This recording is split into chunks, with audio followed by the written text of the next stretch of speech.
This is Ultimate Poisonclaw. Everyone's been asking me for Stormclaw, or asking me if it's going to be viable this season. And while I do think the traditional Stormclaw is relatively viable this season, I think this is the better way to go. We're going to be focusing into poison damage, and we're going to use on-hit effects in order to get our damage. Now to maximize this build, we're using 2 Uber Uniques. But don't let that turn you off of the build, because I have a variant I made that uses the traditional Stormclaw setup for the early game leveling. So as soon as you have the Great Staff of the Crone, you're good to go. I'm trying to put out a build every single day, so make sure you comment and let me know what builds you're interested in. And if this isn't the build for you, make sure you subscribe so you can see my future videos. But let me break down the build for you. Some key takeaways: this is a 0 spirit management build. You don't have to worry about it at all. This is a melee bruiser build, so you're going to be up close and personal and very tanky. We're going to have maximum attack speed and maximum movement speed, so you're going to be flying around really quickly. And if those weren't enough, we also have Shred in our kit, and that's going to allow us to dash to enemies extremely quickly. So for some pros and cons: extremely fast, easy to play, insane amount of CC, absurdly tanky, solid DPS, and satisfying gameplay. Now, if you're somebody that likes a heavily involved build, this may not be the one for you. But if you enjoy the simplicity of clawing through enemies really quickly, this is the build for you. For the weaknesses, we've got range, and DPS scaling for high pit levels is an issue. I don't know where this build will fall off in damage, but it's not going to be clearing pit 200. Now, if you don't know how the interactions on this build work, we've got Great Staff of the Crone, which is this one here. This allows our Claw to cast Storm Strike at the same time as Claw. We're also going to be running Symbiotic and Nature's Fury. And I know you Ultimate Stormclaw lovers are happy about that. What that's going to do for us is not only allow us to spam our Bulwark constantly, which is going to give us Unstoppable and a nice fat barrier, but we're also actually getting 3 basic attacks because our Earth Spike is coming out as well, as you can see from the skill tree. We also have Fists of Fate that's going to be increasing our lucky hit chance. The new Fists of Fate are extremely powerful. You can get something like 150% lucky hit chance and something like 75% plus chance to CC on hit. And don't forget, we have 3 basic skills, and these basic skills have extremely high lucky hit chance, especially Claw. Claw is at 50%. We've got a 25% on Storm Strike and a 35% on Earth Spike. But why do we want lucky hit chance?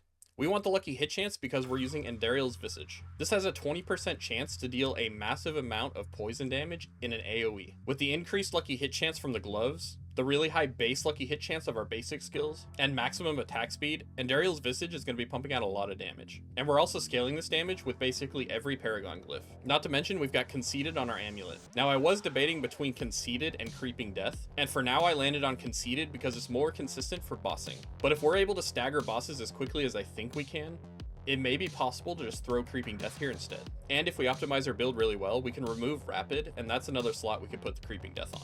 So I've been jumping around a little bit, so let me get back to the skills. We've got Shred, which allows us to dash to enemies, and with max attack speed, this is going to be really quick. We have Blood Howl, which is going to give us an attack speed boost, and this is another one that we might be able to drop off of the build later on.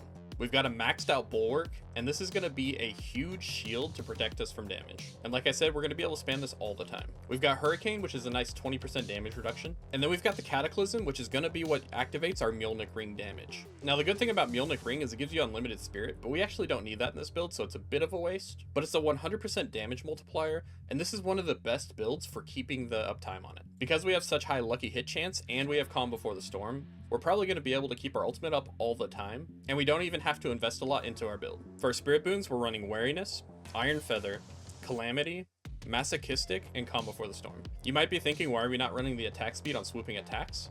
I have an attack speed breakdown down below, and basically we don't need the category 1 attack speed from swooping attacks. We have so much available to us that it's not going to matter. Keep in mind that Endariel's has a 30% base attack speed, which means that this bad boy could get up to almost 100%. But we don't even need all that because we're just going to get to 100% in that category and we'll be good. More on that later. For gear and aspects we haven't talked about yet, we've got Tyrael's Might, which is going to allow us to shoot a Divine Barrage whenever we use skills at full life. Now, I'm actually not 100% sure on the interaction here between the Crone as well as Nature's Fury, but even if this only procced once, it's quite a few attacks. But it would be interesting if we could proc this 3 times per swipe. Either way, this is a super defensive chess piece, and we're not too worried about the damage coming out of it. We've also got Wildheart Hunger. This is going to be a 60% damage multiplier. It also gives us shape-shifting attack speed and move speed, which are great, not to mention ranks to heighten senses. And I think we've already talked about the rest of the stuff, so let's move on to gear stats. If you're on the Mobalytics website, just click the gear stats tab here, and this is going to show you a breakdown of all the stats. We're not going to have stats for any of our unique slots, but let's take a look at the rest of them. On our pants, we're using this as an armor stat stick to make sure we hit our cap, and we're also trying to maximize this utility so that we get more CC in the build. For our amulet, we actually don't get bonuses for many things that are good for the build. Envenom doesn't work because we're not trying to crit. Defiance doesn't work because we're not using Storm as our main damage type, and we're not using Earth or fighting from a distance, so basically it leaves Quick Shift as our only decent passive. So make sure you get Quick Shift on the amulet, and then Willpower and Lucky Hit Chance I think are two good choices, but there's plenty of stuff that you could do here. Don't stress about it too much. For our tempers though, we've got Werewolf attack speed, and this one is fairly important, but we have a lot of wiggle room in this build, so as long as you cap your attack speeds, you're good. We also put Cataclysm cooldown reduction here because we don't benefit from any spirit cost reduction, and we're already going to be capped on our movement speed, so that'll just help us keep our Mjolnir uptime. For our ring, again we're going Werewolf attack speed, and we want to try and maximize this as much as possible. Again, only up to the cap. For our gems, we're running Sapphire on the weapon, Ruby on the armor, and on the accessories, we're likely going to run armor here at the end of the day, but until you have your resistances capped, you'll most likely want to have Topaz, Amethyst, and Ruby here. That's because Wildheart Hunger has cold resist, and Endariel's has poison resist. But each person's resistances can lay out a little differently, so just aim to hit the cap on everything. You can plug the holes in your own build. I have plenty more info down below if you guys want to go to the Mobalytics link under the video, but something I want to show you is this attack speed breakdown. And YouTube magic formatting time. Much better. So if you don't already know, attack speed is broken up into two different categories. But as you can see here, in the category 1, we've got Endariel's Visage, which averages at 70% attack speed, so this really covers it on its own. It also looks like I gave up on doing math here for some reason, so don't worry about those numbers. All you need to know is we're over 100%. But we've got Enhanced Claw, which defaults to 20% attack speed. So between Endariel's at an average upgrade and the Enhanced Claw, we're already at 90%. Fists of Fate has attack speed built into it, and that averages at about 20%. And I actually did one more magic format because I realized that I took the Paragon attack speed out of the Paragon boards. They were wasted points because we had so much category 1 attack speed. But as you can see, you don't need a huge investment to either Endariel's or your Fists of Fate when it comes to masterworking. So make sure you're paying attention to that and don't over masterwork them, otherwise you're gonna have wasted stats. For our attack speed cap 2, we've got shapeshifting attack speed built into our boots, which averages at 18%.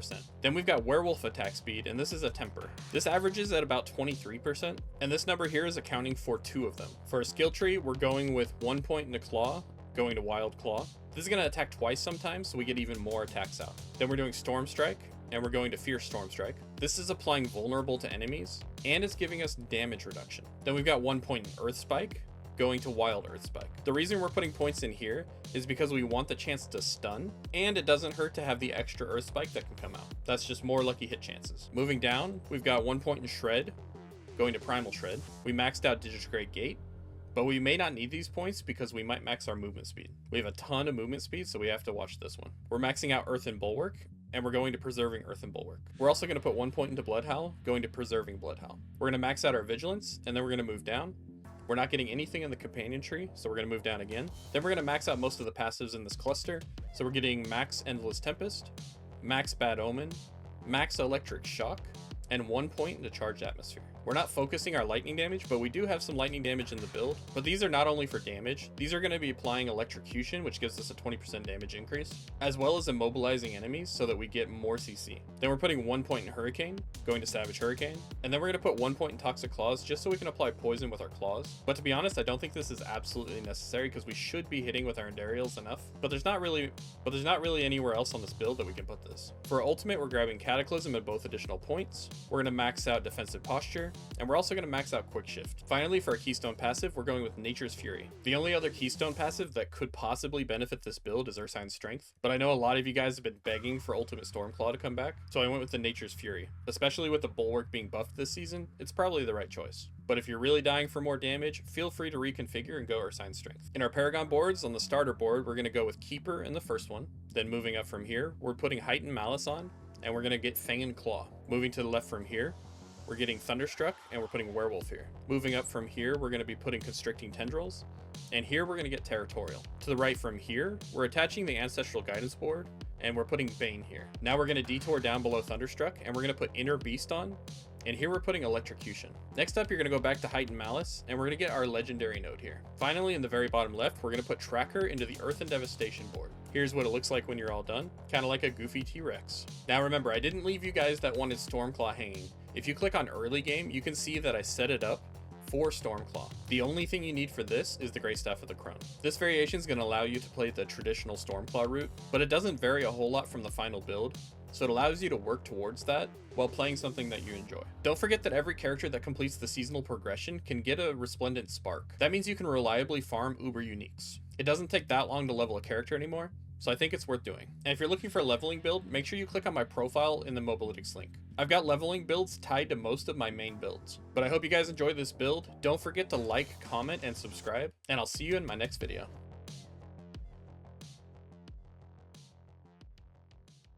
I can't wait to play. I just want to play.